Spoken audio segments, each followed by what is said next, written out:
ദൈവത്തിൻ്റെ അതിപരിശുദ്ധമാവുന്ന നാമം വാഴ്ത്തപ്പെടുമാറാകട്ടെ. എല്ലാവർക്കും കർത്താവായ യേശുക്രിസ്തുവിൻ്റെ നാമത്തിൽ സ്നേഹവന്ദനം. ജീവനുള്ള ദൈവത്തിൻ്റെ വചനം എന്നും മാനുഷിക ഹൃദയങ്ങൾക്ക് ഊർജം പകരുന്നതാക്കിയാണ് ഇന്ന് നാം ദൈവവചനത്തിൻ്റെ പഠനത്തിനും ചിന്തയ്ക്കുമായി എടുക്കുന്ന വേദഭാഗം. വിശുദ്ധ മത്തായി എഴുതിയ സുവിശേഷം 7-ാം അധ്യായം 1 മുതൽ 20 വരെയുള്ളതായ വാക്യങ്ങൾ. കഴിഞ്ഞ 5-6 അധ്യായങ്ങളിൽ നാം പഠിച്ചു വന്നു നമ്മുടെ കർത്താവായ യേശുക്രിസ്തുവിൻ്റെ ഗിരിപ്രഭാഷണത്തിൻ്റെ സമാപന സന്ദേശങ്ങളാണ് 7-ാം അധ്യായത്തിൽ നാം കാണുന്നത്. ഈ അധ്യായത്തിലും യേശുക്രിസ്തു ക്രിസ്തീയ ജീവിതത്തിൻ്റെ നീതിയും വിശുദ്ധിയും അടിസ്ഥാന ധാർമ്മിക തത്വങ്ങളും വിശദീകരിക്കുന്നു. ഈ അധ്യായത്തിൽ കർത്താവ് പഠിപ്പിക്കുന്ന പ്രധാന ആശയങ്ങളുടെ സംഗ്രഹം ഇവയാണ്. 1. ആരെയും അന്യായമായി വിധിക്കരുത്. 2. ദൈവത്തോടുള്ള പ്രാർത്ഥനയിൽ സ്ഥിര ഉത്സാഹം ഉണ്ടായിരിക്കുക. 3. സുവർണ നിയമം അഥവാ മറ്റുള്ളവർ നിങ്ങൾക്ക് ചെയ്യേണ്ടതുപോലെ നിങ്ങൾ മറ്റുള്ളവർക്ക് ചെയ്യുക. 4. നാശത്തിലേക്കുള്ള വാതിൽ വിശാലവും നിത്യജീവനിലേക്കുള്ള വാതിൽ ഇടുക്കമുള്ളതും ആകുന്നു. 5. വ്യാജപ്രവാചകരെ പ്രവൃത്തികൾ കൊണ്ട് പരിശോധിച്ചറിയാം.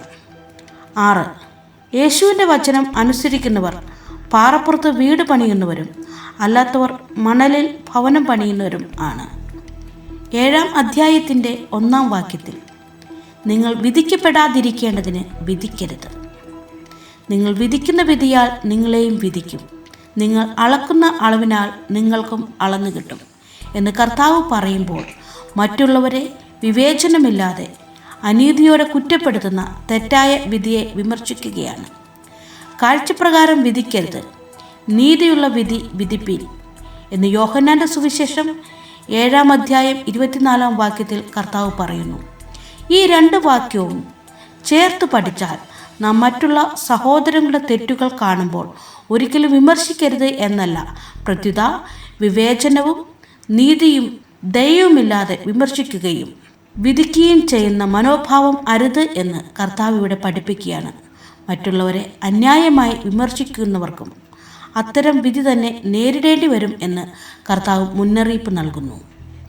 ഇതേ കാര്യം തന്നെ പഴയ നിയമത്തിൽ ലേവ്യ പുസ്തകം 19-ാം അധ്യായം 15-ാം വാക്യത്തിൽ ന്യായവിസ്താരത്തിൽ അന്യായം ചെയ്യരുത്, എളിയവൻ്റെ മുഖം നോക്കാതെയും വലിയവൻ്റെ മുഖം ആദരിക്കാതെയും നിന്റെ കൂട്ടുകാരന് നീതിയോട് ന്യായം വിധിക്കണം എന്നെഴുതിയിരിക്കുന്നു.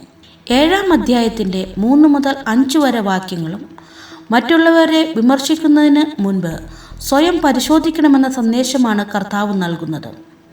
വാക്യം 3-ൽ സ്വന്തം കണ്ണിലെ കോൽ ഓർക്കാതെ സഹോദരൻ്റെ കണ്ണിലെ കരട് നോക്കുന്നത് എന്ത് എന്ന ചോദ്യത്തിൽ നീതിമാൻ ചമഞ്ഞ് അന്യരുടെ കുറ്റങ്ങളെ വിമർശിക്കുന്നവർ സ്വന്തം കുറവുകൾ എത്രയധികം ഉണ്ടെന്ന് ആത്മപരിശോധന നടത്താറില്ല എന്ന വലിയ സത്യം കർത്താവ് വെളിപ്പെടുത്തുന്നു. ഞാൻ എൻ്റെ ഹൃദയത്തെ ശുദ്ധീകരിച്ചു, പാപം ഒഴിഞ്ഞ് നിർമ്മലനായിരിക്കുന്നു എന്ന് ആർക്കറിയാം ഇന്ന് സദൃശവാക്യങ്ങൾ 20-9 ദൈവം നമ്മെ ഓർമ്മിപ്പിക്കുന്നു. മത്തായിയുടെ സുവിശേഷം 7-ാം അധ്യായം 6-ാം വാക്യത്തിൽ വിശുദ്ധമായത് നായ്ക്കൾക്ക് കൊടുക്കരുത്, നിങ്ങളുടെ മുത്തുകളെ പന്നികളുടെ മുമ്പിൽ ഇടുകയും അരുത്, അവ കാൽ കൊണ്ട് അവയെ ചവിട്ടുകയും തിരിഞ്ഞ് നിങ്ങളെ ചീന്തിക്കളയുകയും ചെയ്യുവാൻ ഇടവരരുത് എന്ന് കർത്താവ് ഓർമ്മിപ്പിക്കുന്നു. അതിൻ്റെ അർത്ഥം ദൈവികമായ വിശുദ്ധ സത്യങ്ങൾ അവയെ തള്ളിക്കളയുന്നവർക്കോ അപമാനിക്കുന്നവർക്ക് മുൻപിൽ പങ്കിട്ടാൽ ദൈവനാമം ദുഷിക്കപ്പെടുവാനും വചനത്തിൻ്റെ മഹത്വം, വിശ്വാസമാർഗം എന്നിവ അവഹേളിക്കപ്പെടുവാനും ഇടയാകരുത് എന്ന് കർത്താവ് താക്കീത് നൽകുന്നു. സദൃശവാക്യങ്ങൾ 9-7 പരിഹാസിയെ ശാസിക്കുന്നവൻ ലജ്ജ സമ്പാദിക്കുന്നു, ദുഷ്ടനെ ഫത്സിക്കുന്നവന് കറ പറ്റുന്നു എന്നെഴുതിയിരിക്കുന്നു. 7-ാം അധ്യായത്തിൻ്റെ 8-ാം വാക്യത്തിൽ യാചിപ്പിൻ എന്നാൽ നിങ്ങൾക്ക് കിട്ടും, അന്വേഷിപ്പിൻ എന്നാൽ നിങ്ങൾ കണ്ടെത്തും, മുട്ടുവിൻ എന്നാൽ നിങ്ങൾക്ക് തുറക്കും എന്ന് കർത്താവ് അരുളി ചെയ്തതിൻ്റെ അർത്ഥം ദൈവത്തോടുള്ള പ്രാർത്ഥനയിൽ വിശ്വാസവും സ്ഥിരതയും ഉണ്ടായിരിക്കണം. മാത്രമല്ല പൂർണ്ണ ഹൃദയത്തോടെ അന്വേഷിക്കുമ്പോൾ നിങ്ങൾ എന്നെ കണ്ടെത്തും. യെരമ്യാ പ്രവാചകന്റെ പുസ്തകം 29-13 വാക്യത്തിൽ കർത്താവ് അരുളി ചെയ്യുന്നു. മത്തായിയുടെ സുവിശേഷം 7-ാം അധ്യായം 12-ാം വാക്യത്തിൽ മനുഷ്യർ നിങ്ങൾക്ക് ചെയ്യണം എന്ന് നിങ്ങൾ ഇച്ഛിക്കുന്നത് ഒക്കെയും നിങ്ങൾ അവർക്ക് ചെയ്യുവിൻ എന്നും ന്യായപ്രമാണവും പ്രവാചകന്മാരും ഇത് തന്നെ എന്നും കർത്താവ് പഠിപ്പിക്കുന്നു. വിശ്വപ്രസിദ്ധമായ ഈ തത്വത്തെ ഇത് ഗോൾഡൻ റൂൾ അഥവാ സുവർണ നിയമം എന്നറിയപ്പെടുന്നു. മത്തായി എഴുതിയ സുവിശേഷം 22-ാം അധ്യായത്തിൻ്റെ 39 മുതൽ 40 വരെ വാക്യങ്ങളിൽ കൂട്ടുകാരനെ നിന്നെപ്പോലെ തന്നെ സ്നേഹിക്കണം. ഈ 2 കൽപ്പനകളിൽ സകല ന്യായപ്രമാണവും പ്രവാചകന്മാരും അടങ്ങിയിരിക്കുന്നു എന്ന് കർത്താവ് അരുളി ചെയ്തതും കൂടെ നാം ചേർത്ത് പഠിച്ചാൽ സഹോദരനെ സ്വയം എന്ന പോലെ സ്നേഹിക്കണം എന്നാണ് എന്ന് മനസ്സിലാക്കാം.